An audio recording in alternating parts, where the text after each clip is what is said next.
В часът на Милен Цветков по Нова отново се включи неговия най-яростен критик. Ти нещо много назаден си го дал, нещо си започнал много спокойната да ми говориш.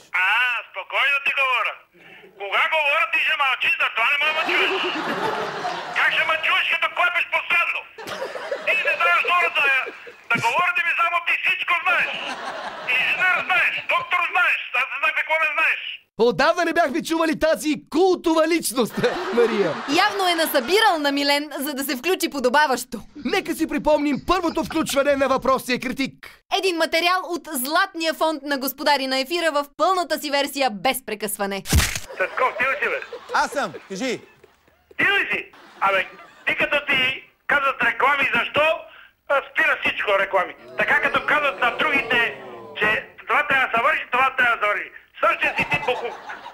Защо слушаш началници да си казват реклами и ти спираш всякакво предаване? Маймуно мръсна! Ти колко си долен? Въшко такава! Да, бе! Значи, правителството виновни, депутатите виновни, а ти, като правиш пари на твоя собственик, ти правиш пари, ти прекъсваш да правиш пари. Не засмей, като книга, да панар такъв.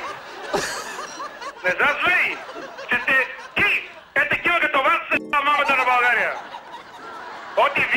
Вие, иш, не засмей. Говедо. Вие смучите народа с тия реклами, с тия. И не дей да смя! Сама е росено такъв. Тя трябва да видите да ги направихте, пакте мамата на държавата. Аз ще дойда там в студиото. Ма сега не мога да дойда, че имам работа. Мълчиш. Тапанарите. Каква работа имаш? Лъжец, манипулатор. И нищо не разбираш. Все замеси да ти даде работата. Така ще седиш. Така, маймойке мръсна. Така ще седиш. Много ти благодаря. Казали го.